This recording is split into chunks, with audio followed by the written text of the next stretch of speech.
Raquel, Igualmente, licenciado, se lo escucha bien. muy bien. A usted le escucho más fuertecito. Bueno, ok, excelente. Vamos entonces a comenzar, mejor dicho, nuestras clases prácticas. Pero antes de empezar, quería consultarles si, ¿qué han decidido respecto a la modificación de la fecha del examen? Quiero opiniones francas, sinceras, sin ningún, si no se puede, no se puede, y si ven ustedes que es conveniente para ustedes, podemos hacer. O sea que voy a preguntar a alguien, a ver. Sergio Andrés Lobo. Sergio Andrés Lobo. Buen día, licenciado. Buen día, ¿cómo está, señor? Dígame, Todo ¿qué bien, opinión? licenciado.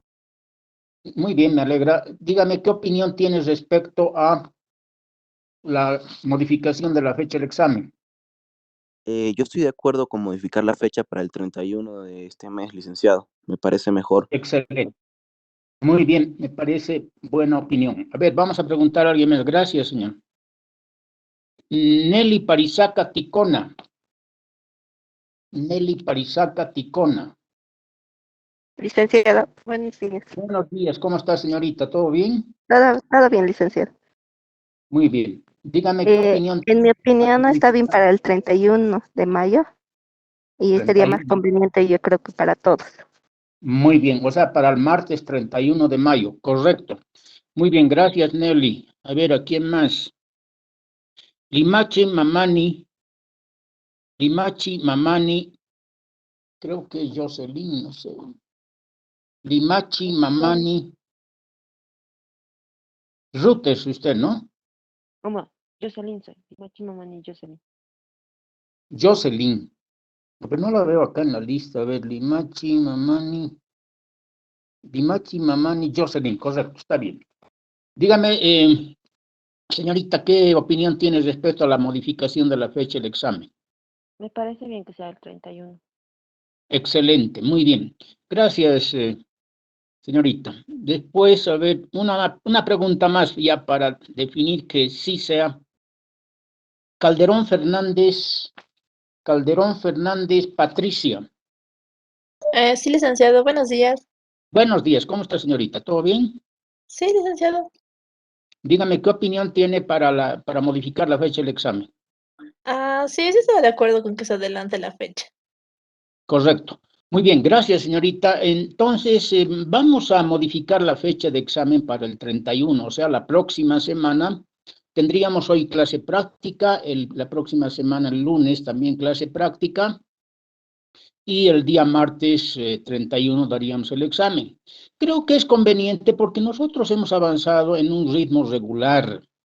Todo el programa de asignatura lo hemos completado y además que ustedes en esas fechas van a estar muy ocupados y van a tener necesidad de tiempo y mejor si se van librando con anticipación de materias para que tengan tiempo para otras. Y entonces lo que les digo que el examen que voy a em, subir a la plataforma va a consistir de 8 preguntas. Solamente les voy a preguntar 2 preguntas prácticas, ¿no? Y 6 teóricas. Si están en desacuerdo y quieren más prácticas y menos teóricas, me dicen ahora, entonces podemos modificar de 5 preguntas teóricas y 3 prácticas. Mi intención en este momento es esa que les dije, 6 teóricas y 2 prácticas. ¿Qué opinan sobre eso? A ver, ¿alguna opinión espontánea? Licenciado, me parece bien. ¿Cuál le parece bien? ¿6-2 o 5-3? 6-2. 6-2, excelente, muy bien. ¿Cuál es su nombre? Rubén Flores, licenciado. Rubén. A ver, otra opinión.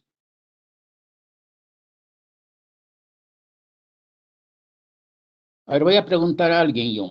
Marca Sucasayer, Carla, creo que es. Marca Sucasaya, marca Licenciado Carlos Marca. Carlos, es usted, ¿no? Carlos, sí. Yo Dígame qué igual opinión. de acuerdo con la 6-2. 6-2, excelente, muy bien. Entonces, vamos a restringir el número de preguntas a ese ese esquema. A ver, voy a preguntar a alguien más. Fanny. Aquí estoy viendo a Fanny. Fanny Alejo Apasa. Fanny Alejo Apasa.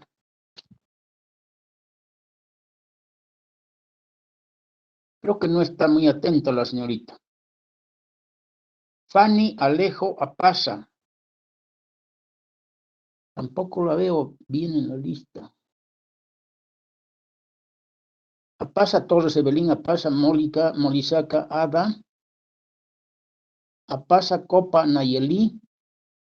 Pero no está usted, señorita. A ver, Fanny. Fanny, a ver si puede comunicarse, por favor. Bien, hasta que se comunique, ya sabe lo que tiene que hacer Magalí, ¿no es cierto? Sí, licenciado. Ok, pero no la veo en la lista. Son Apasa Copa, Apasa Copeticón. Escribió la compañera en el grupo, dice que su micrófono está mal al parecer, pero sí está en clases. Está en clases, pero no la veo en la lista. Si no me equivoco, licenciado, es Alejo. ¿Qué? Alejo Ah. Apasas. Alejo Apasa. Claro, tienes razón. Pensé que, bueno, estaba equivocando que era nombre. Bueno, entonces el señor está con problemas de audio y vamos a considerar a otra persona. A ver, Kisbert Velasco.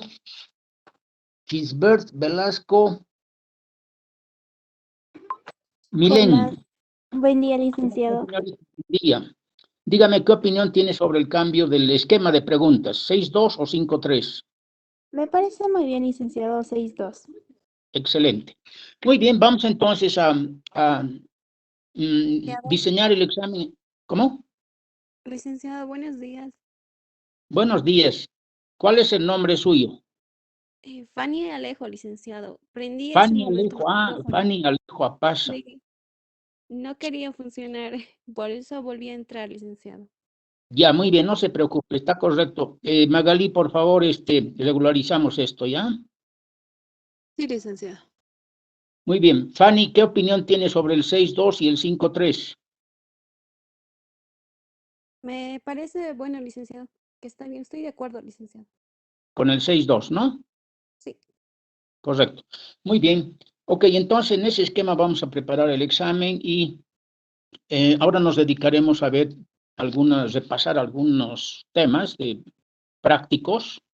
En realidad, en la primera lección que corresponde a estas 3 últimas lecciones, que corresponde al instructivo número 6, se refiere al tema administración estratégica de la capacidad. En ese tema hay 2 tipos de preguntas que se pueden, digamos, adecuar al examen. Las que nos dice Chase están relacionadas con calcular la capacidad que se va a necesitar, ¿no? En función de la proyección de la demanda. O sea que si proyectamos la demanda para nuestros productos y tenemos nosotros una disponibilidad en máquinas, principalmente en máquinas y en obreros, en operarios, tenemos que ver si en proyección vamos a tener la suficiente capacidad de máquinas y obreros para responder a esa demanda. Y si hacemos eso anticipadamente, estaríamos preveyendo que qué va a suceder en cuanto a se venga los últimos años de la proyección, que se va a seguramente requerir más capacidad de máquinas y obreros, si podemos responder. Esa es la finalidad del análisis, ¿no? Ver si tenemos las disponibilidades en capacidad de máquinas y obreros y operarios para responder a esa demanda. El primer problema. El otro problema es diseñar la capacidad en función de árboles de decisión.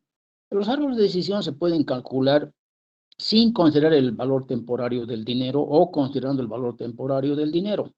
Y lo que hay que tener es un poco digamos, de recordar un poco lo que son las matemáticas financieras, o sea, más que todo el valor presente de una anualidad, porque ustedes saben que en estos árboles de decisión los flujos son iguales, son anualidades. Cuando los flujos son iguales, son como anualidades.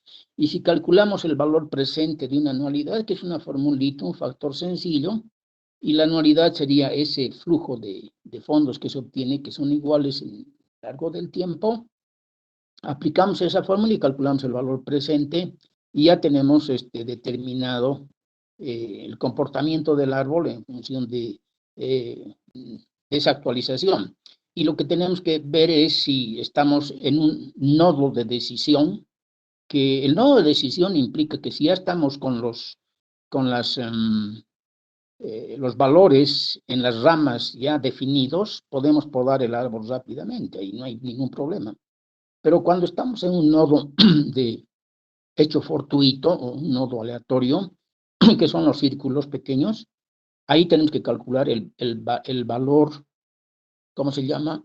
El valor esperado, ¿no? O la esperanza matemática, que también se llama el valor esperado, que es la multiplicación del flujo, ¿no? Del flujo que se tenga definido en función de ingresos y costos, y ese flujo multiplicamos por la probabilidad de cada rama. Entonces, es un promedio ponderado, en realidad, y el resultado de eso nos implica tener que en el nodo de hecho fortuito ya tenemos un valor. Y por consiguiente, cuando tenemos los valores ahí definidos, ya podemos, en el nodo principal de decisión, empezar a podar el árbol. Y no hay mayor dificultad. Simplemente es recordar la matemática financiera, valor presente de una anualidad, y probablemente, como se actualiza eso, y en los primeros, para llegar al año, al principio del año 1, hay que actualizar simplemente. O sea, la actualización se hace con esa fórmula de el valor presente de un valor futuro. Entonces, es 1 más i elevado a n es el valor futuro. Entonces, 1 sobre 1 más i elevado a n es el valor presente, y ahí se tiene fácilmente. La otra formulita del valor presente de una anualidad es una fórmula que uno no tiene necesidad de memorizarla, pero yo les voy a proporcionar eso. Entonces, vámonos a ver algunos problemas. Les voy a indicar la página para el primer tipo de problemas. Y me olvidaba, me gustaría también ver algunos problemas que hace Hender. En cuanto a capacidad, hace un análisis del cálculo de punto de equilibrio, pero para varios productos, ¿no? O sea, hace un promedio ponderado del punto de equilibrio, especialmente ¿cómo se llama? De varios productos, y calcula sus valores y determina el punto de equilibrio, pero como promedio ponderado. Y es interesante, eso vamos a ver al final, pero repasaremos primero lo que hemos hablado. Vámonos entonces a la página, ¿qué página es esta? 128 del documento A del instructivo 6. Es instructivo 6, a lo que se refiere a administración estratégica de la capacidad. Y ahí hacemos un análisis en ese problema que se refiere a cómo determinar la capacidad que se requerirá. Está en la página 128.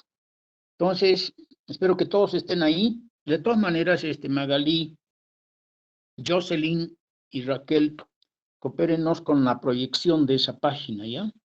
Es el instructivo 6, el documento A, que es del libro de Chase, y inmediatamente se van a la página 128. ¿Están pudiendo hacer eso, Raquel, Jocelyn, Magalí? ¿Están proyectando? Sí, licenciado, lo estoy proyectando yo. Ok, muy bien. Excelente. Entonces, el problema dice, ¿cómo determinar la capacidad que se requerirá? Y es una compañía que produce 2 aderezos, ¿no? Uno se llama Paul, el otro Newman, y los dos presentan el producto en botellas y sobres individuales de plástico. Entonces, ahí nos da la información de estos aderezos. La información principal es primero la proyección de la demanda. La proyección de la demanda, pues, viene a ser un dato en este tipo de problemas, cuando es un ejercicio, digamos, un enunciado de un problema, ¿no?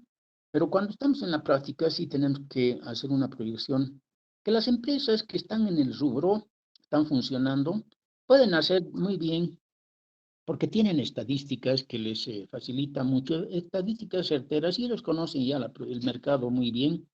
Hacen la proyección cualquier método, ¿no? Puede ser promedios móviles simples, ponderados, o puede ser suavización exponencial simple, suavización exponencial con tendencia.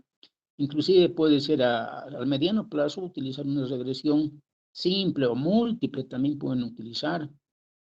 Hacer el ajuste a alguna curva que se presente, que se pueda definir en función de la nube de puntos de la demanda histórica.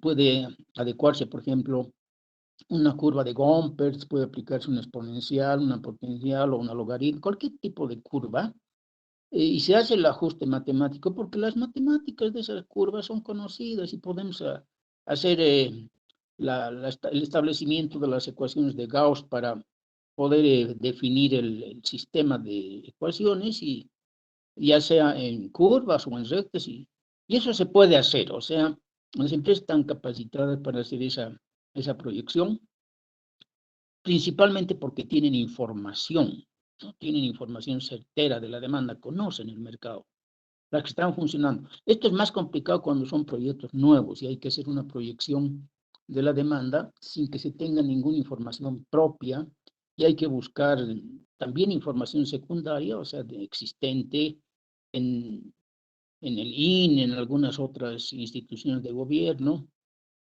y también hacer alguna investigación de tipo información, levantar información primaria, ¿no? Que es necesaria también cuando son proyectos nuevos. Bueno, después que tenemos la demanda proyectada, nos van a dar con seguridad las máquinas que poseemos, ¿no? ¿Cuántas máquinas tenemos en la actualidad? ¿Cuántas máquinas de cada aderezo, en este caso? ¿Y cuántos operarios? ¿Cuántos operarios necesita cada máquina y cuántos operarios disponibles tenemos? Tanto en las máquinas de hacer un aderezo o el otro aderezo. Entonces, ese es un dato, como en este caso, por ejemplo, dice, para hacer el aderezo en botellas, envasar el aderezo en botellas, tenemos 3 máquinas y cada una puede procesar, empacar un máximo de 150,000 botellas. Si son 3 máquinas, ahí ya sabemos que nuestra capacidad son 450,000 botellas, si son 3 máquinas. Además dice, cada máquina necesita 2 operadores y puede producir botellas de aderezo Neumann y también Paul. Entonces, cada máquina puede producir ambas líneas, ¿no?, de producto en botellas, embotellarlas, ¿no? Se hace una limpieza de la máquina y se va al otro aderezo y no hay mayor problema. Entonces, cada máquina de estas para envasar en botellas los aderezos necesita 2 operadores. Entonces son 3 máquinas, son 6 operadores que necesitamos, y ahí está toda la información necesaria. 3 máquinas, cada máquina produce 150,000, la capacidad de cada máquina y cuántos operadores necesita. Ahora dice, hay la disponibilidad, ¿no? Dice, se tienen 6 operadores para las máquinas de botellas, y esa información está dada y es fácil de, digamos, de esquematizarla y tenerla bien definida. Entonces, dice, por el otro lado, hay disponibles 5 máquinas que pueden empacar en plástico, ¿no? Entonces, esas máquinas también hacen ambos aderezos. Con una limpieza pueden cambiar de aderezo. Eso es lo que hacen muchas empresas acá, ¿no? Por ejemplo, hay algunas empresas envasan leche y después hacen una limpieza profunda de la maquinaria en acero inoxidable, y pueden hacer jugos o yogur o cualquier otro producto, ¿no? Entonces dice acá que hay 5 máquinas que pueden producir hasta un máximo de 250,000 sobres, ¿no? 5 máquinas que pueden empacar cada una, ¿no? Hasta 250,000 sobres. Si son 5 máquinas y cada una 250,000, la capacidad disponible son 1,250,000. Ahora dice que cada máquina de estas de plástico requiere 3 operarios y hay disponibles, o sea, 3 operarios cada máquina, son 5 máquinas, necesitamos 15. Y dice que hay disponibles 20 operarios. Ahora, los 20 operarios, pues las empresas los destinan a otras funciones que se necesitan, y son operarios que están prestos a entrar cuando la proyección de la demanda exija más utilización de máquinas y, por tanto, nos basamos en la proyección del primero, segundo y tercer año para ver las necesidades, ¿no? Ese es el objetivo. Lo primero que se hace es sumar, es decir, globalizar las capacidades, ¿no? Por ejemplo, nos dicen cuánto de botellas de un aderezo y cuánto de botellas del otro aderezo, ambos en botellas, sumamos su capacidad, totalizamos, porque ambos aderezos pueden ser procesados en botellas o en aderezos, por las máquinas respectivas. Entonces, como dice, se necesitan 135 botellas, ¿no? 135,000 botellas de ambos aderezos, ¿no? Es el total, es lo que tenemos que envasar. Y tenemos como capacidad 450,000 en las máquinas de botellas, ¿no? 450,000. Si dividimos 135,000, que es la demanda que exige el primer año, entre el total de las capacidades de las máquinas, que son 450,000, vamos a tener que se está requiriendo un 30% de la capacidad instalada. Ese parámetro 30% ya nos permite fácilmente calcular cuántas máquinas vamos a necesitar.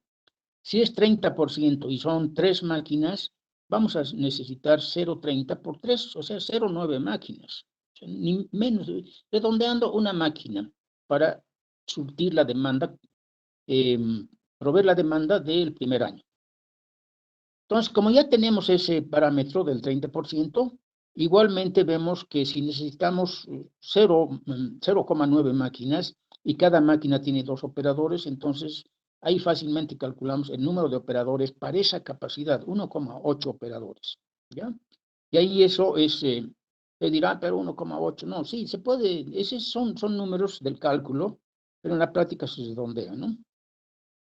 Ahora, dice, en el asunto del otro caso, de los sobres, la demanda globalizada para el primer año son 300,000 sobres de los aderezos. Y son 5 máquinas, cada una 250,000, son 1.250.000. Entonces, la capacidad que vamos a utilizar en máquinas es de 0,24. Ahí está dividido 300,000 entre 1.250.000, es 0,24. 0,24, si multiplicamos por el número de máquinas, que es 5, 0,24 es el porcentaje de capacidad que requerimos. Por 5 son 1,2 máquinas, y 1,2 máquinas, cada máquina requiere 3 operarios, entonces ahí fácilmente calculamos 3,6 operarios. Entonces acá, una vez hecho eso para el primer año, ya tenemos una idea que es lo mismo repetir para todos los demás años, solamente cambiando los datos de la demanda, ¿no? Por ejemplo, en el caso de los sobres, el primer año estamos requiriendo 300,000 sobres, ¿no? Y vamos a necesitar 3,6 operarios y 1,2 máquinas, en el caso de los sobres de plástico. El siguiente año se requieren 600,000. Entonces, 600,000 entre 1.250.000 nos da 0,48. Y ese 0,48 ya nos permite calcular cuánto de máquinas, es un porcentaje, 2,4 ahí está, y mano de obra requerida 7,2. Fácilmente multiplicar 0,48 por el número de máquinas que tenemos, que son 5, y el número de operarios que se requiere cada máquina, entonces se tiene 2,4 por 3, son 7,2, ahí está, 2,4 por 3, 7,2. Lo mismo se hace para todos los demás años. En el caso de las botellas, igual, ¿no? Necesitamos 300,000 botellas perdón, 135,000 el primer año, y podemos producir 450,000, eso es 30%. Eso multiplicado por el número de máquinas, que son 3, requerimos 0,9 máquinas, y multiplicado por los operarios, que son 2 operarios que se necesitan por cada máquina, implica 1,8. Para el segundo año ya es lo mismo, las necesidades son 185,000, eso exige el mercado, 185,000, entre lo disponible, que es 450,000 en máquinas, esa capacidad tenemos, eso es un 41%, por 3 máquinas nos da 1,23 máquinas que necesitamos para el segundo año, y la mano de obra sería 0,41 por dos operarios que necesitamos por máquina, y eso da 246 operarios.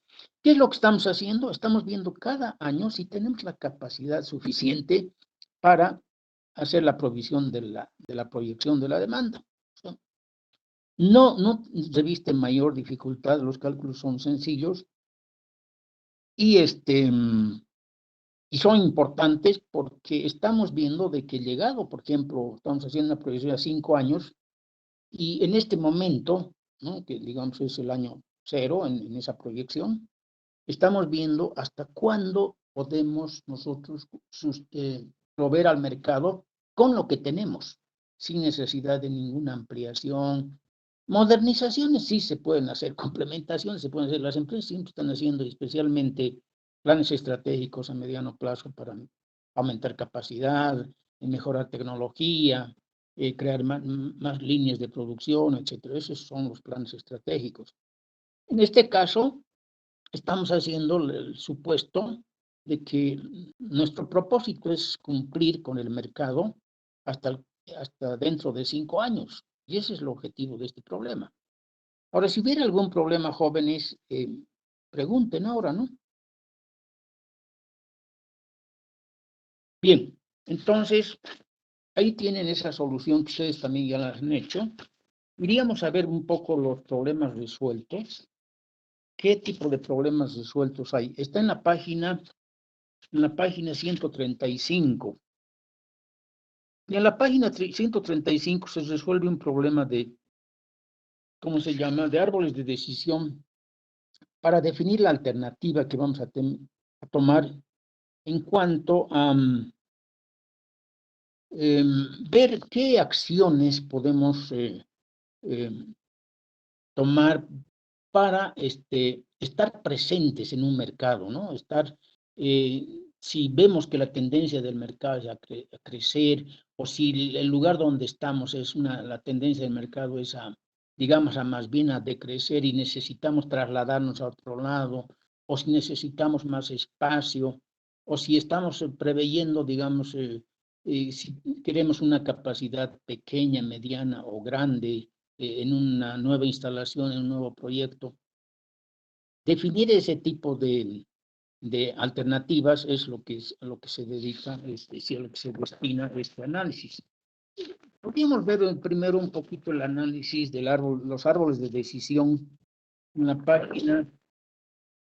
página 130. En la 130 son ejercicios resueltos que ustedes los están viendo en sus documentos y por consiguiente están tomando nota. No estamos haciendo los cálculos, aunque podríamos hacer algún ejercicio con cálculos también, ¿no?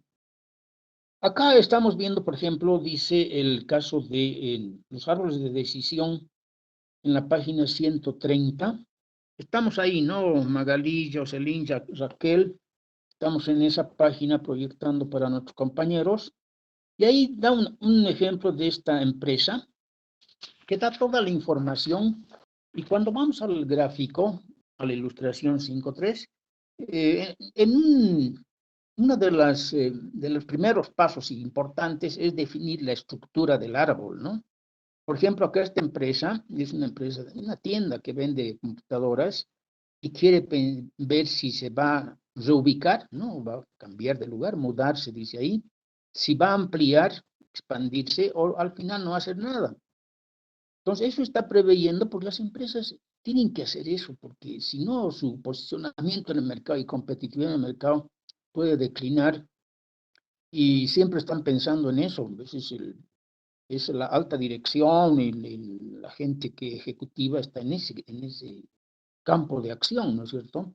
¿Qué hacer a futuro para mantener su competitividad en el mercado, su posicionamiento en el mercado y para mejorar su productividad también?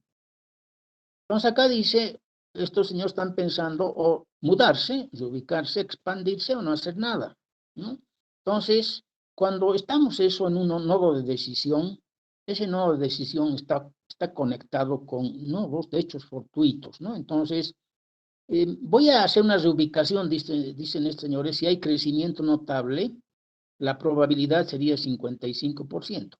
Estas probabilidades No se hacen, digamos así, tampoco sin ningún respaldo, se hace con un buen respaldo y se establecen el tipo de probabilidad que se espera tener en cuanto a un crecimiento, en este caso del mercado, ¿no?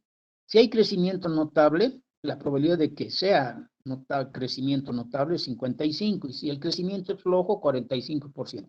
Entonces, cada nodo de estado natural, eso es muy importante, o cada nodo fortuito, que también se llama, tiene probabilidades. Y cuando vemos probabilidades, ya tenemos que pensar que tenemos que calcular ahí un valor esperado, una esperanza matemática, ¿no? Entonces, ahí hay, en el crecimiento notable, hay costos y hay ingresos, ¿no? En el caso de mudarse, por ejemplo, el costo sería el costo de cambiarse, de reubicarse, porque eso cuesta, ¿no? Y por otro lado, ver qué tiempo, ¿no? Vamos a tener ingresos en esa alternativa. ¿Cuánto tiempo vamos a tener ingresos? Y calcular esos ingresos, que tampoco es nada complicado, ¿no? Es cuestión de hacer un análisis de la capacidad que se tiene en poder vender en el mercado, en proyección al mercado, y hacer flujos que generalmente en los saldos de decisión son anualidades, flujos iguales, ¿no? No se hila tan fino como para hacer flujos diferentes, como en un flujo de caja de un proyecto, por ejemplo, ¿no? Entonces, el crecimiento notable ahí son una alternativa, y el crecimiento flojo alternativo. La otra alternativa, es decir, la otra decisión que podría tomar es ampliar, expandirse. Entonces puede haber, ya se tiene el mercado, ya tiene sus probabilidades de crecimiento notable o crecimiento flojo, y se utilizan esas mismas probabilidades para ver la alternativa de ampliar la tienda, en este caso de venta de computadoras. Y ahí cada alternativa, en el caso de ampliar, tiene también su costo y su flujo de ingresos. Entonces ahí fácilmente calculamos,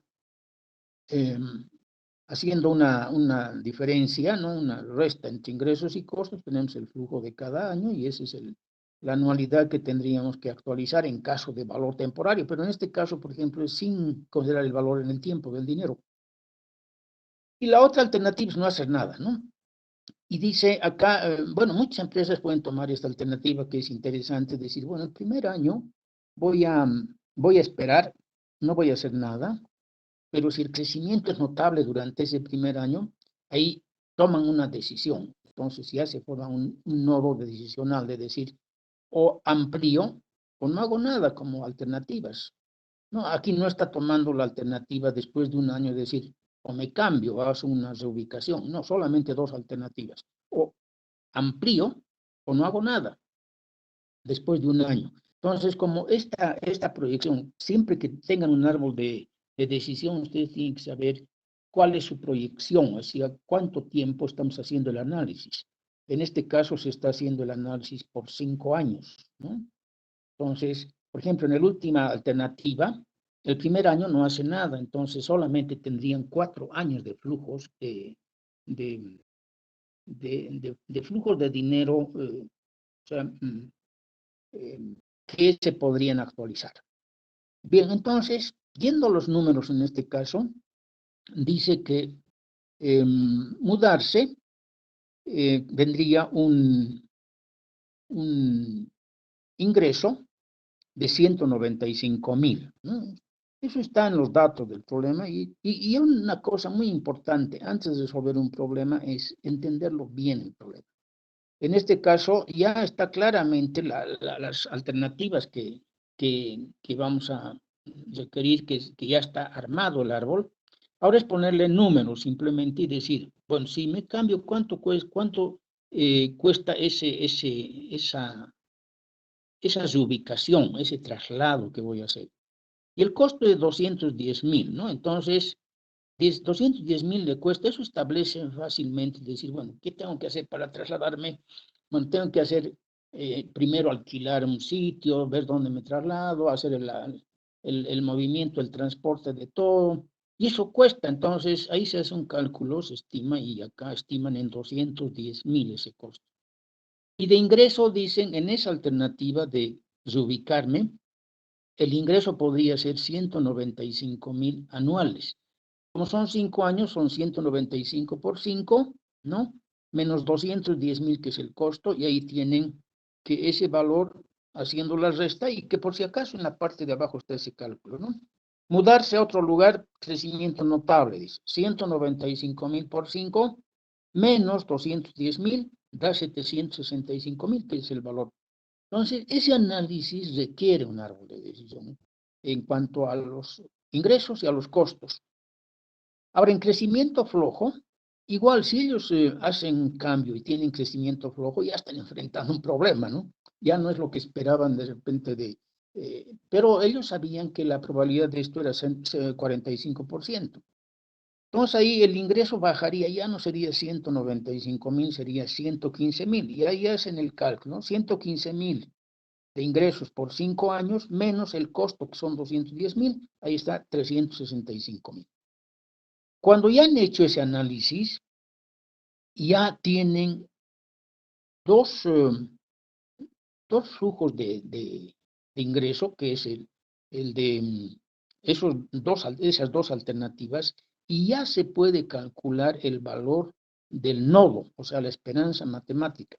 ¿Qué se hace para eso? Se multiplica los 765.000, que es el flujo neto, ¿no?, de ingresos menos costos. Ese flujo neto desde 765.000 lo multiplicamos por la probabilidad, más el flujo de 365.000, que es en caso de crecimiento flojo, por su probabilidad, que es 0,45, y eso nos da 585.000.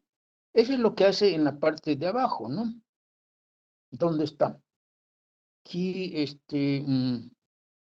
ese cálculo no lo está especificando. 585.000 no está, pero debe estar en otro lado, ¿no? Bueno, la esperanza matemática, el cálculo de esperanza matemática o el valor esperado no lo explica acá, pero es la sumatoria, ¿no?, del flujo neto de ingresos, ¿no?, por la probabilidad.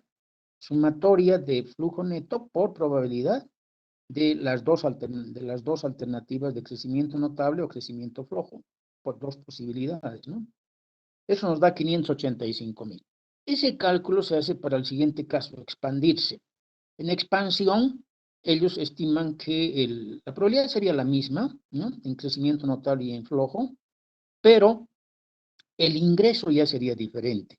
En este caso, el ingreso, si es expansión, o sea, ampliación de capacidad, tendrían un ingreso de 190.000 por 5 años, y el costo de expansión, o sea, toda la inversión que tendrían que hacer para aumentar el espacio de la tienda, alquileres, probablemente tomar otro lugar, alquilar un espacio más grande, eso le cuesta 87.000.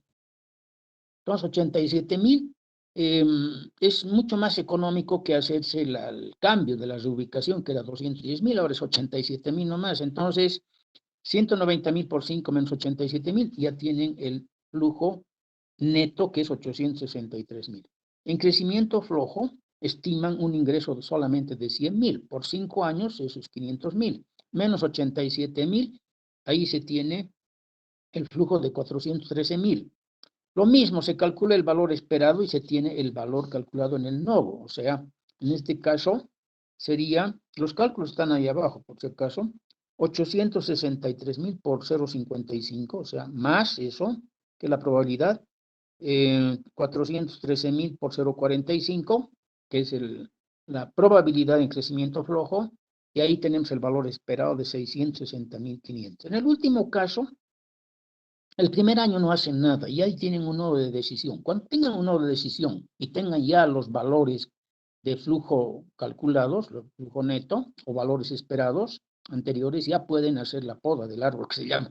La poda es simplemente desechar todas las alternativas con menor valor esperado, ¿no? Entonces, o sea, buscamos siempre, si queremos maximizar utilidades, qué alternativa nos da más rentabilidad. Pero también, por si acaso les digo, hay casos en que no se tienen los ingresos, solamente se tienen costos. Entonces, en ese caso, se hace el análisis del costo-eficiencia. O sea, el costo-eficiencia es simplemente buscar el menor costo, que es el más adecuado para uno, ¿no? Entonces, para las alternativas que yo analizo en función de costo, busco aquella alternativa que me arroja un menor costo, y eso se llama costo-eficiencia. Entonces, no hay necesidad en ese caso de tener ingresos. Ocurre en muchos análisis, se puede hacer eso también, ¿no? Acá el primer año no hace nada, ven que el segundo año ellos intentan ya a tomar una decisión y piensan primero o nos expandimos o no hacemos nada. Si nos expandimos, ya se sabe que son, el primer año, como no han hecho nada y se conocen los ingresos, que son 170,000 por un año que van a tener ese tipo de ingresos, ¿no? Y después, en expansión, saben que el ingreso es 190,000, pero ya no por 5 años, sino por 4. Y los costos de expansión son 87,000 y ahí calculan esos 843,000. Y está el cálculo ahí abajo, o sea que no, lo que les estoy diciendo está calculado y simplemente estamos haciendo un repaso de lo que ya hemos visto. Y luego vamos a entrar a algún ejercicio nuevo. Luego dice, para la otra alternativa de no hacer nada, entonces, ahí no hay gastos, pues tiene 170,000, que es el ingreso. Como no han hecho nada, no se han expandido, ni se han mudado, nada. Ahí el ingreso de 170,000 es por 5 años, es 850,000. Y como ya tienen esos dos valores y estamos en un nodo de decisión, ya podemos podar ahí el árbol. ¿Cuál es la alternativa que más ingreso nos ocasiona, o sea, mayor utilidad? Es la no hacer nada, 850,000 frente a 843,000. Podamos esas dos rayitas inclinadas, es la poda del árbol en esas ramas, y poda la de menor flujo neto, ¿no? Entonces, y se queda con 850,000 ahí. En crecimiento flojo son 5 años que van a tener con una probabilidad de 0,45. En crecimiento flojo el ingreso es de 105,000, ¿no? Por 5 años, eso es un dato de problema, 105,000 por 5, y cero costo, porque no han hecho nada, pues no han expandido, no se han ubicado, y ahí se tiene 525,000. Como ya se tiene 850,000 en el nodo de decisión, en este nodo inferior se tienen 525,000, podemos calcular la esperanza, el valor esperado de ese nodo de decisión, que haciendo el producto de 850,000 por 0,55 más 525,000 por 0,45, tenemos 703,750. O sea, ahí ustedes ya se han dado cuenta que los 3 estados de la naturaleza, o nodos fortuitos que también se llaman, ya están definidos. Y ahí, como están próximos al nodo de decisión principal, ya podemos hacer la poda del árbol y decimos, ¿cuál es la alternativa que más genera ingresos, ¿no? Que más rentabilidad nos da? Entonces, en este caso, la primera es baja, 585, la segunda es 660, y la tercera es 703,750. Entonces, ahí se elige no hacer nada, y esa es la elección que hacemos. Y fíjense, con este análisis hemos tomado una decisión lógica, con buen respaldo analítico, y aquí lo único que se tiene que confiar es que los cálculos tanto de ingresos y costos estén bien hechos y que nuestras probabilidades sean cercanas a la realidad. Bueno, las probabilidades son estimadas, ¿no? Pero ya tenemos una idea de no estar tomando una decisión sobre bases sin ningún respaldo analítico. Entonces, muchas veces las empresas hacen ese tipo de análisis simplemente a criterio de uno de los ejecutivos, un conjunto de ejecutivos, pero sin hacer este análisis.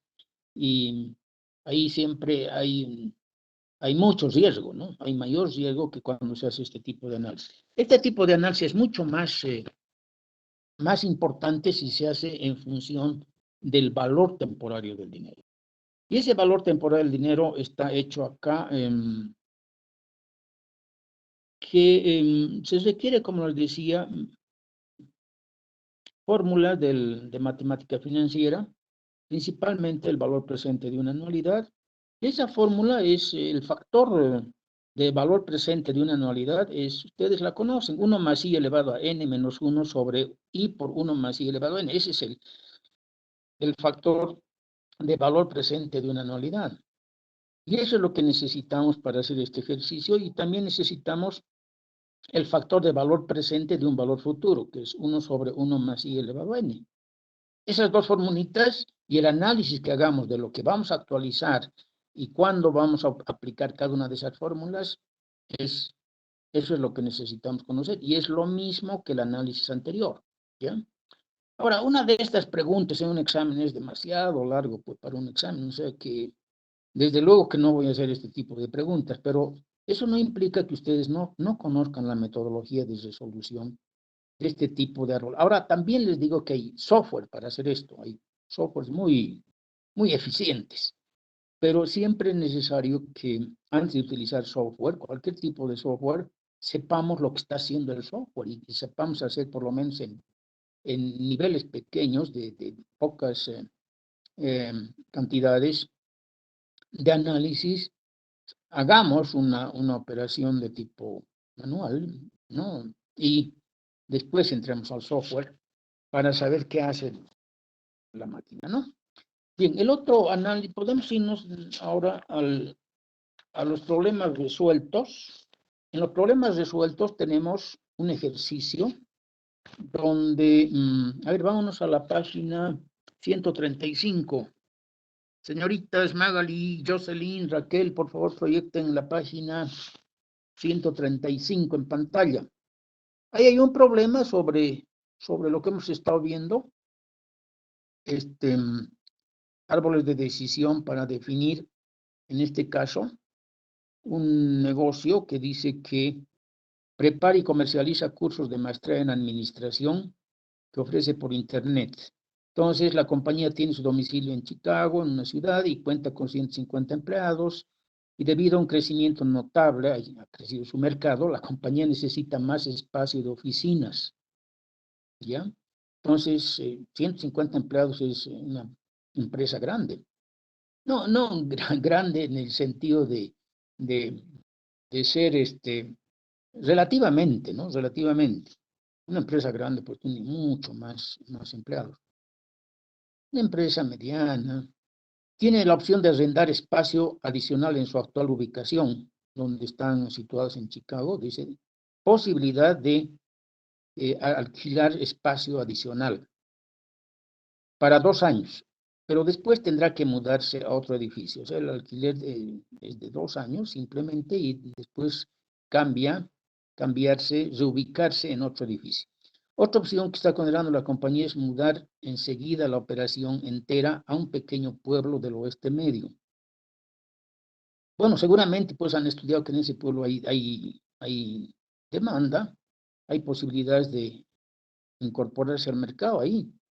Y arrienda, dice, una tercera opción es que la compañía arriende de inmediato otro edificio en Chicago para ampliar el espacio, ¿no? O seguramente es otro edificio donde ahí, como es otro edificio, tendrán el suficiente espacio para lo actual y lo proyectado, ¿no? Si la compañía elige la primera opción y arrienda más espacio en su ubicación actual, al paso de 2 años podría arrendar otro edificio igualmente donde está en Chicago, o mudarse al pequeño pueblo del oeste medio. Entonces, ya las condiciones de la estructura del árbol están dadas, y solamente después se presentan los datos adicionales sobre las alternativas, ¿no? Dice, si la compañía tiene 75% de probabilidad de sobrevivir los siguientes 2 años. Segundo, arrendar nuevo espacio en su actual ubicación en Chicago. Durante 2 años costaría $750,000 por año. Esto es el arrendar un nuevo espacio, ¿no? 750,000 por año. Mudar la operación entera a otro pueblo del oeste medio, dice, costaría $1 millón, y arrendar espacio en esa nueva ubicación sería 500,000. O sea, hacen la muda, eso les cuesta $1 millón. Arrendar espacio en esa otra ubicación les cuesta 500,000. Eso hay que tener bien claro. Mudarse a otro edificio en Chicago costaría 200,000. O sea, en el mismo lugar buscan un edificio más grande y eso les cuesta 200,000, el cambio, la reubicación, la muda.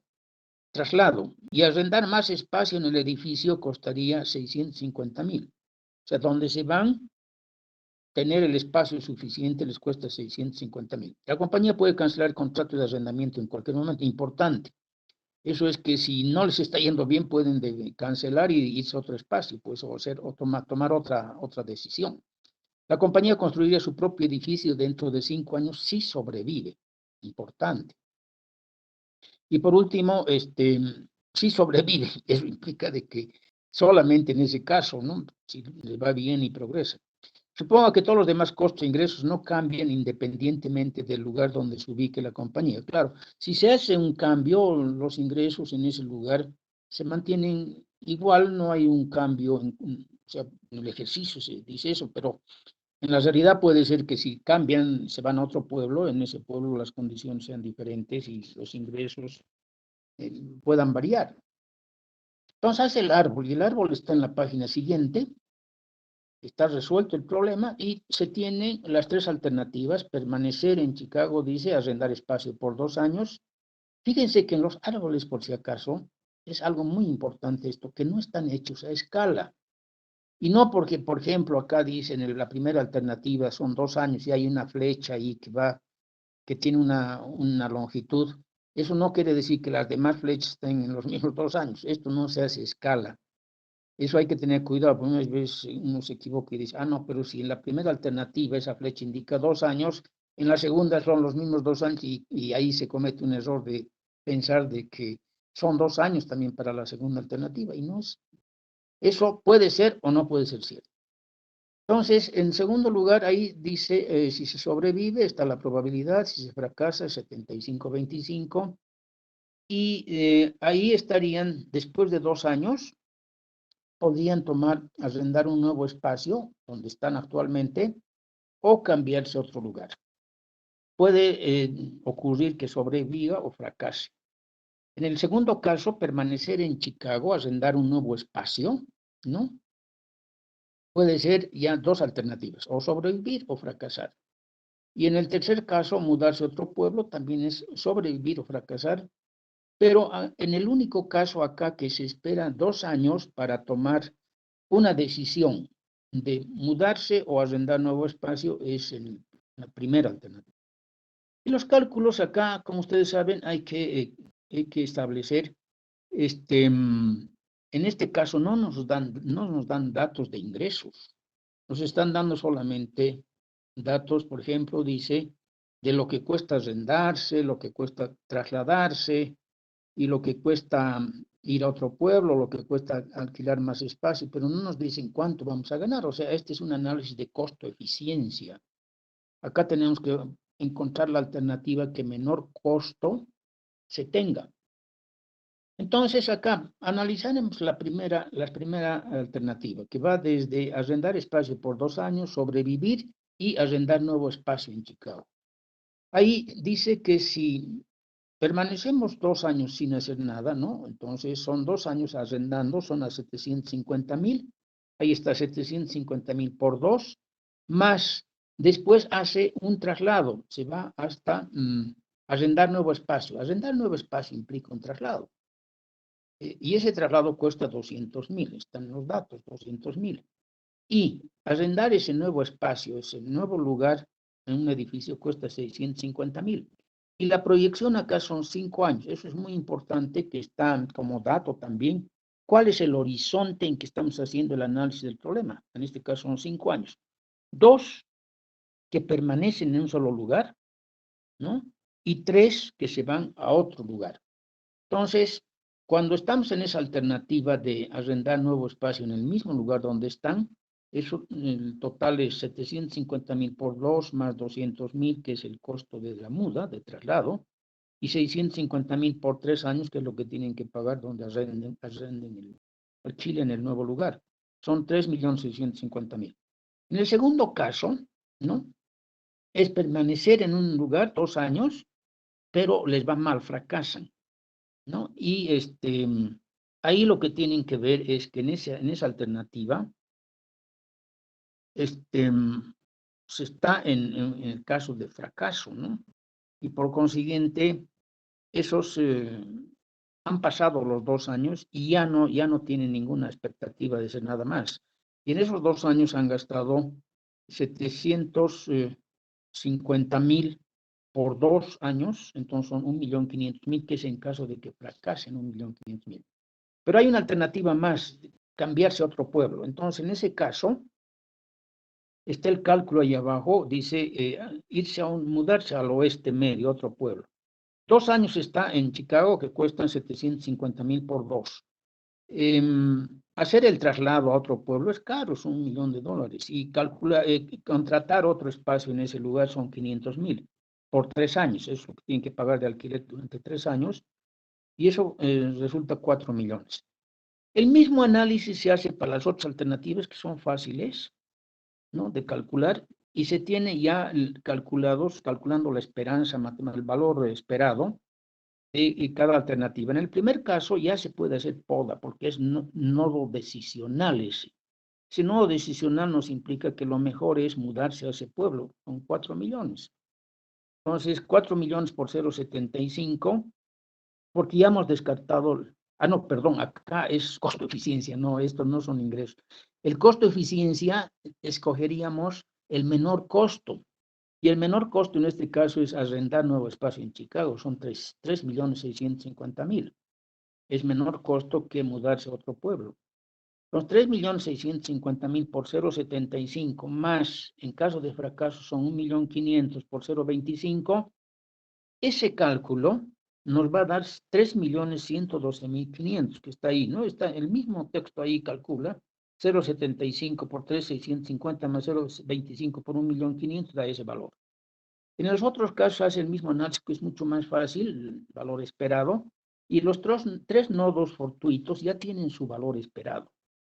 Y como están conectados al nodo decisional, ya podemos podar.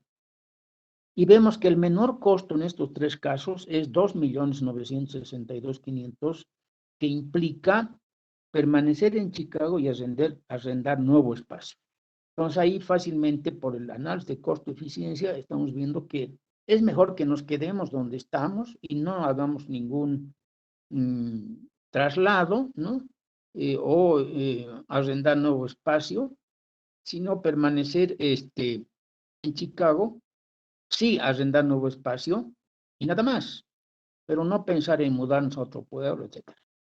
Y el costo-eficiencia nos está diciendo que el menor costo es más conveniente para la empresa. Como ven, es un problema más sencillo que los anteriores y no hay mayor dificultad. Dentro de los problemas propuestos, tenemos el caso de, creo que les di el 3 y el 5, a ver qué problema les he dado para que resuelvan ustedes.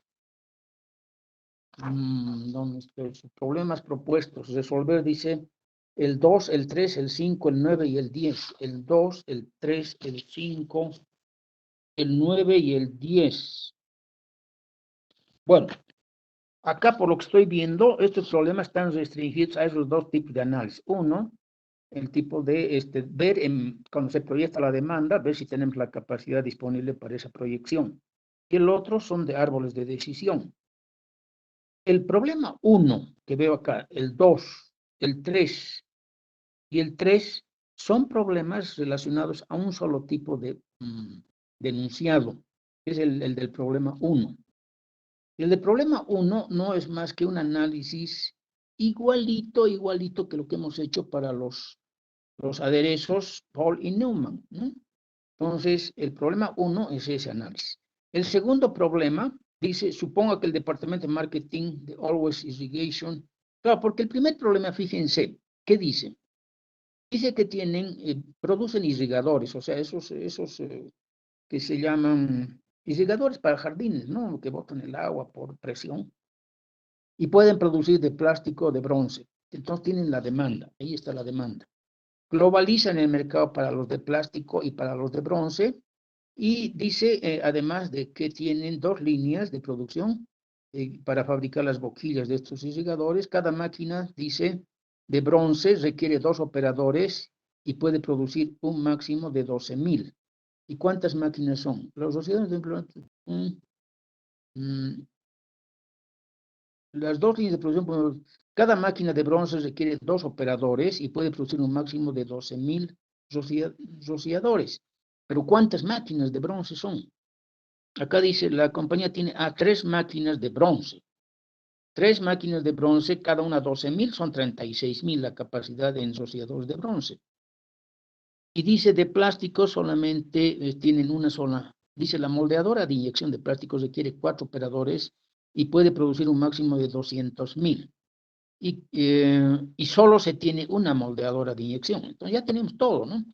Tenemos el número de operarios, tenemos la capacidad de cada máquina, tenemos la proyección de la demanda y simplemente hacemos el mismo análisis que en el caso de los aderezos.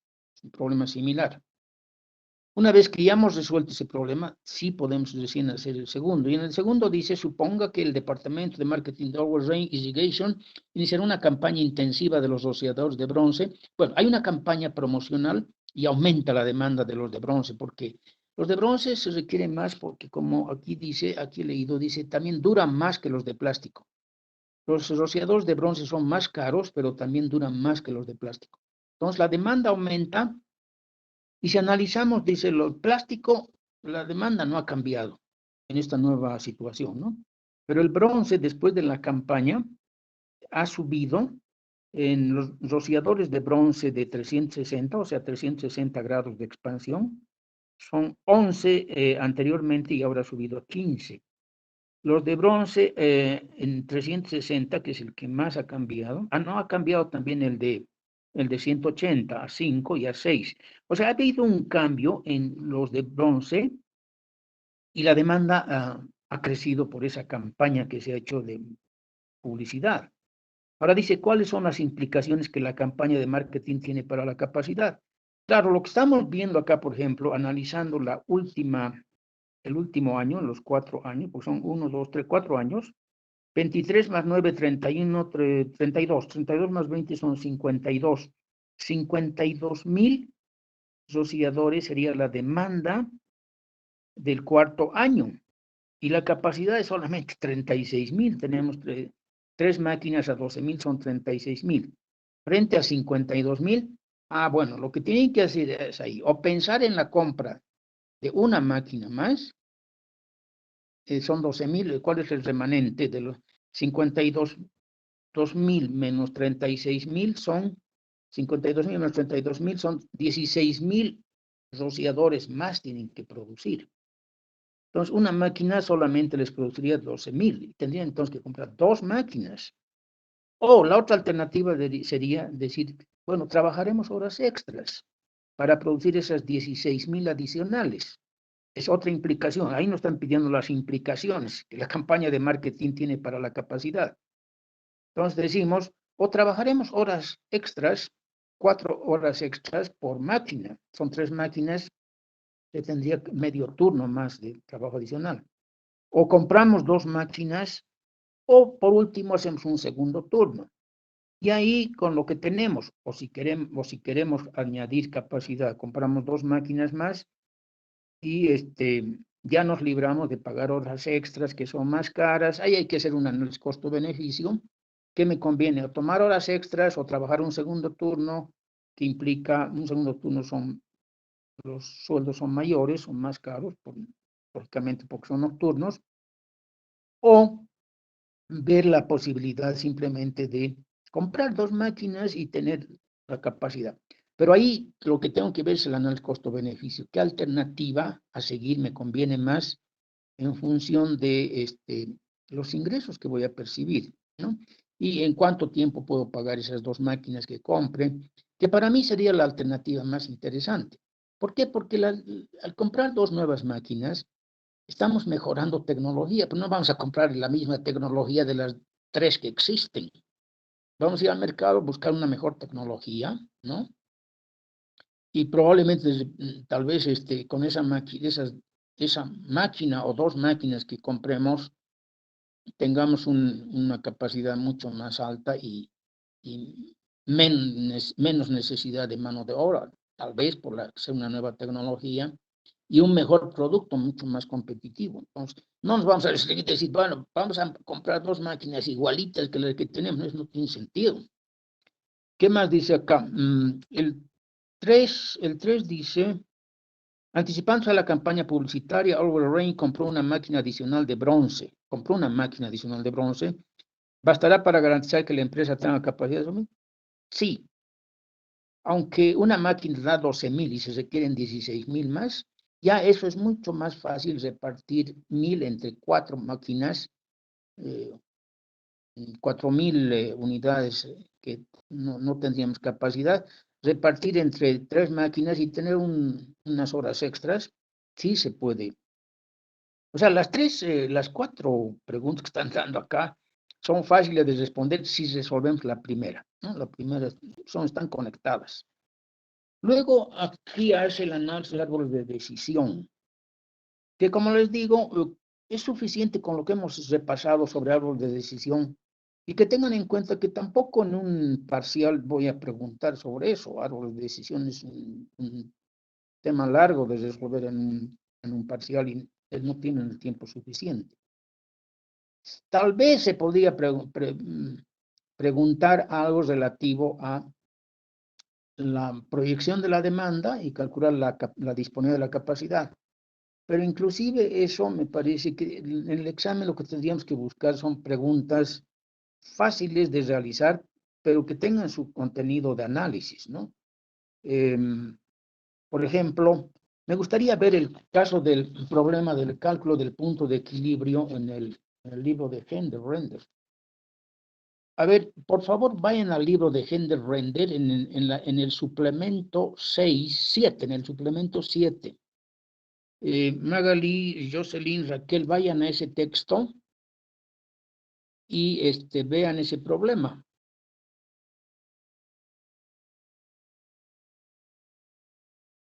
Todos en ese texto, por favor. En el texto de Hender Render, en el suplemento 7. A ver, un momentito, yo voy a un poquito ir a ver algo.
Jóvenes, ya estoy acá.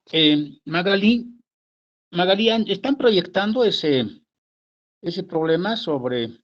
Bueno, han entrado al Hender Render en su suplemento 7, ¿es? Sí, licenciado, se está proyectando el documento. Ok. Vámonos a la página. ¿Qué página sería acá?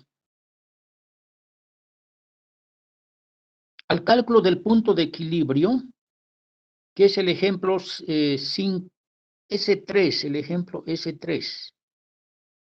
Lo que no tengo acá es la página, porque estoy con una pantalla pequeña. Es la página 298. Página 298. ¿Se ubican, Magali? ¿Están en la 298?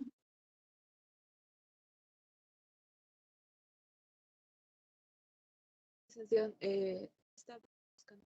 pero sí está proyectado. Dice cálculo del punto de equilibrio, caso de productos múltiples. Productos múltiples. ¿Cómo se ubican? A ver, voy a preguntar a las personas, a los alumnos. Mollo, ocasión, Laura. Mollo, ocasión, Laura. Licenciado, buenos días. Dígame, señorita, ¿está en pantalla con el documento? Sí, página 298. 98. ¿Qué dice el primer problema, el que está ahí en cuadro? ¿A qué se refiere? Ejemplo S3, caso de productos múltiples y hay un cuadro donde explica método y solución. Bien, exactamente. Eso es lo que yo estoy queriendo que ustedes vean ahora. Gracias, señorita. Entonces, Magali, Jocelyn, Raquel, ¿están ahí? Sí, licenciado, ya está proyectando esa parte. Ya, ok. Caso de productos múltiples. Ahí vean, dice la fórmula, punto de equilibrio para productos múltiples. PEQS dice, no, ese son pesos. Yo tengo una pantalla pequeña acá, pero estamos viendo que es el cálculo del punto de equilibrio. Cuando el caso es de múltiples productos, solamente se puede calcular en pesos, o sea, en moneda. No se puede calcular el punto de equilibrio en porcentaje ni en unidades producidas. ¿Por qué? Porque al hacer el promedio ponderado estaríamos sumando peras con manzanas, no podemos hacer eso, pero sí cuando lo expresamos en dinero, sí se puede sumar. Entonces, se hace ese cálculo mediante esa fórmula. El punto de equilibrio en pesos para múltiples productos es esa fórmula, costo fijo en el numerador, ¿no? Sobre la sumatoria de 1 menos el costo variable unitario sobre el precio, ¿no? Es el costo variable unitario sobre el precio por el peso, por el BWI que dice ahí, que es el porcentaje de cada producto de las ventas totales. Esto está en pesos, ¿no? En dólares, como dice acá. Entonces, esa formulita la tienen que tener clara, que el punto de equilibrio para múltiples productos en pesos es igual. En el numerador, el costo fijo, y en el denominador, la sumatoria del margen de contribución, porque 1 menos BI sobre PI es el margen de contribución. Porque el B sobre el B, que es el costo variable unitario, sobre el precio, que es unitario también, nos da un porcentaje que es restado de 1, es el margen de contribución. Ese margen de contribución por BWI es el peso en función de las ventas de cada producto. ¿Cómo se calcula eso? Sacando porcentajes de cada producto en función del total de las ventas. Por eso no es mayor problema. Y viene a ser como un peso. Por eso esto es ponderado, este cálculo. Pero es importante porque muchas empresas quieren saber el punto de equilibrio, pero tienen muchos productos. Nosotros sabemos calcular el punto de equilibrio para un solo producto. Pues vamos a ver un ejemplo. Vámonos a la página siguiente. ¿Ya? Y en la página siguiente tenemos el ejemplo que dice, a ver, ¿alguien puede leer ese ejemplo? A ver, voy a preguntar a alguien que nos los lea ese ejemplo. Luis Fernando Luna. Luis Fernando Luna. Luis Fernando Luna. Hola, buenos días, licenciado. Buenos días, ¿cómo está Luis?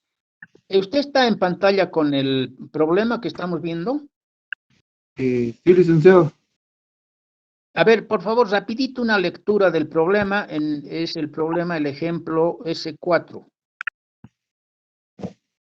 Está bien, ¿me puede escuchar, verdad? Lea, por favor, pausado, pero... Ok, como las que se muestran aquí de International Paper requieren una inversión de capital alta. No. El problema relativo al cálculo del punto de equilibrio es en la página 299. 299. del Está bien. documento de género. Ok, Levi-Strauss, Un poquito complicado, ¿sabe qué? Hay distorsión. Fernando, vamos a nombrar a otra persona porque su comunicación no está muy bien, ¿ya? Gracias, está bien. Fernando. ¿Podría ser Karen yo? Carola Lima. Karen Carola Lima. ¿O quién Licenciado, quiere?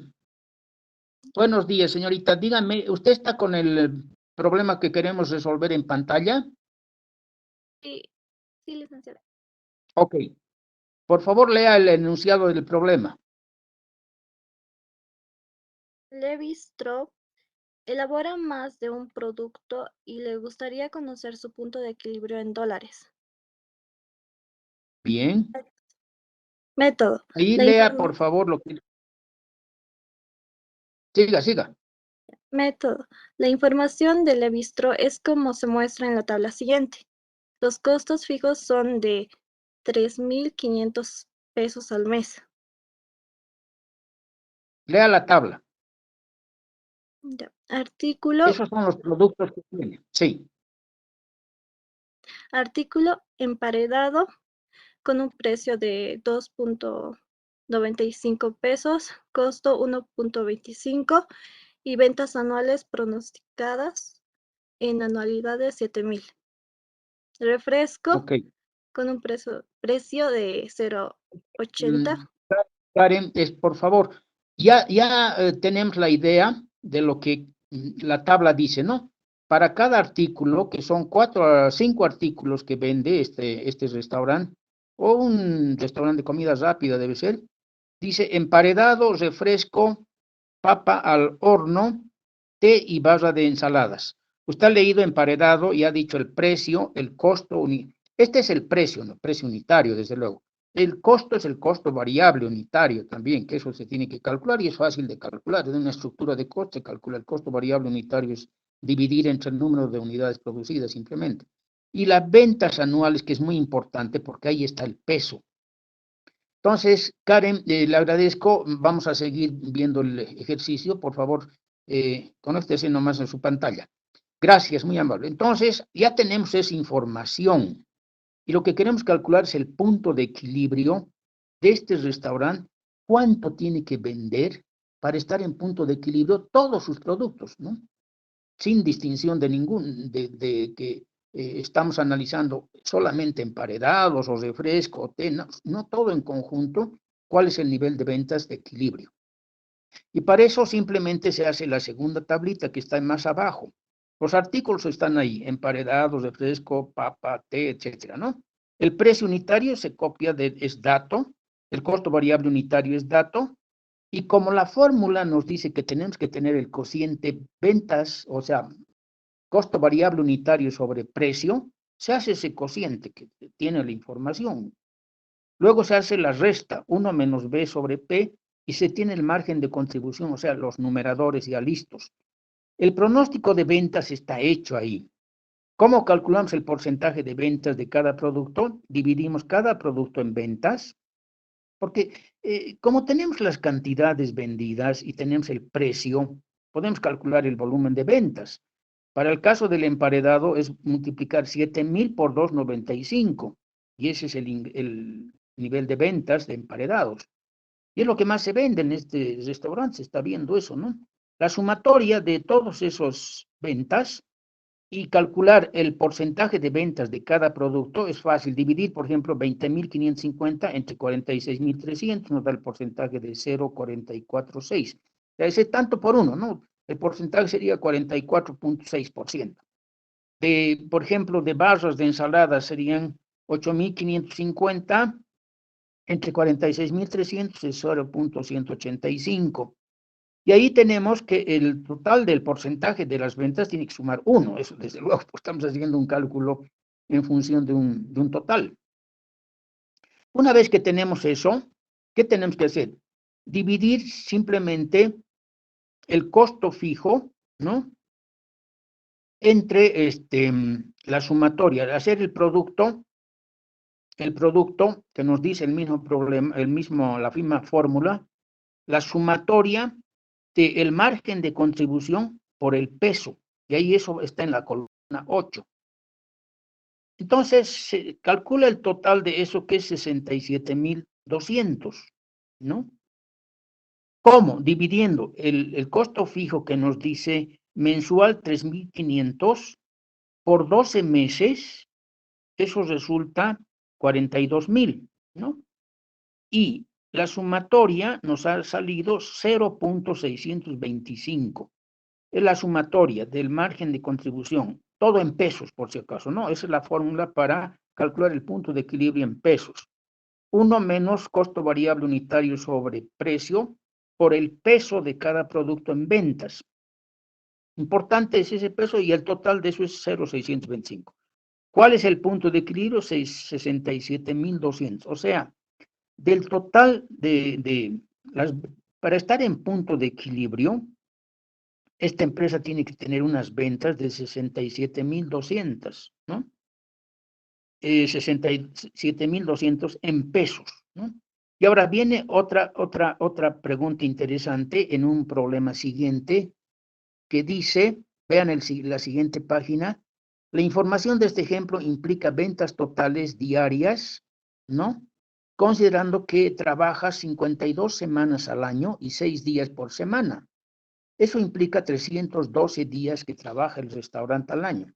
Si el punto de equilibrio de ventas para todos sus productos tiene que ser 67,200, cada día por lo menos tiene que vender 215,38, ¿no? Este es el nivel de ventas por día que tiene que tener para lograr estar en punto de equilibrio.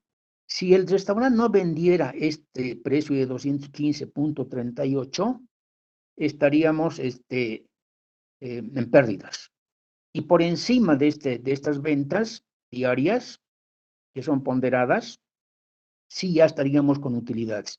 Entonces, vean la utilidad de este cálculo para una instalación de servicio, en este caso, que tiene que calcular sus ventas diarias y saber si está ganando o está perdiendo, porque muchas veces uno cree que está ganando, pero de repente los costos son más altos y no lo está haciendo.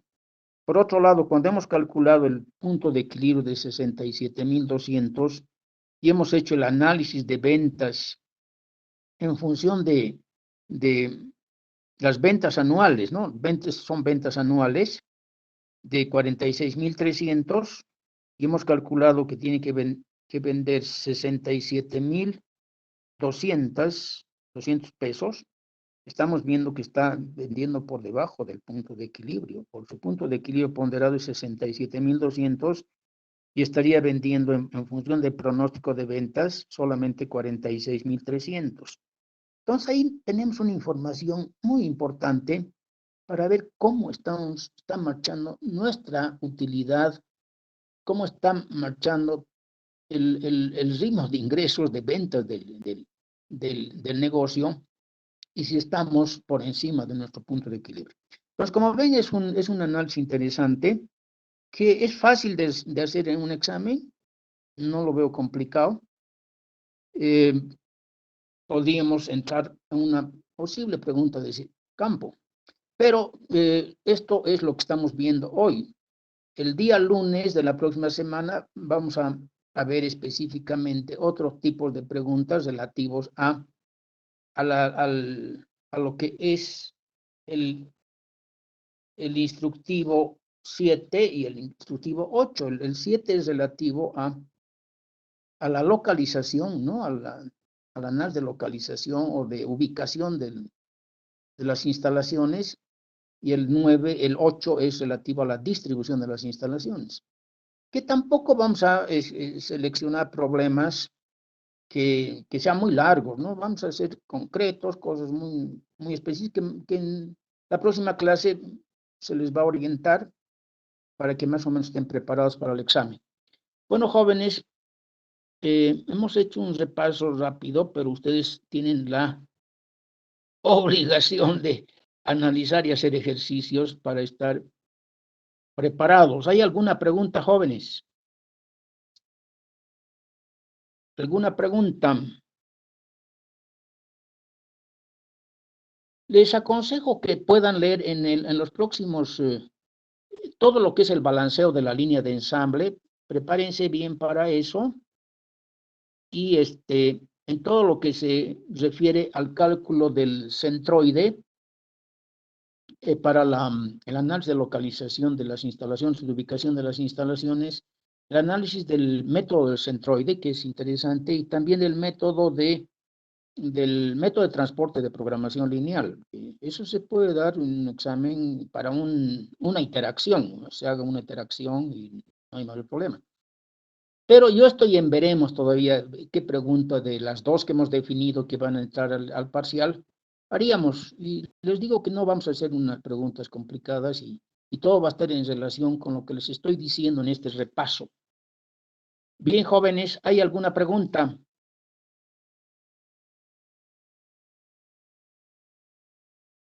El balanceo de la línea de ensamble es interesante, eso se puede ver, se podría pensar en un problema ahí, o bien se podría pensar en el análisis de la distribución de las instalaciones de una fábrica, ¿no?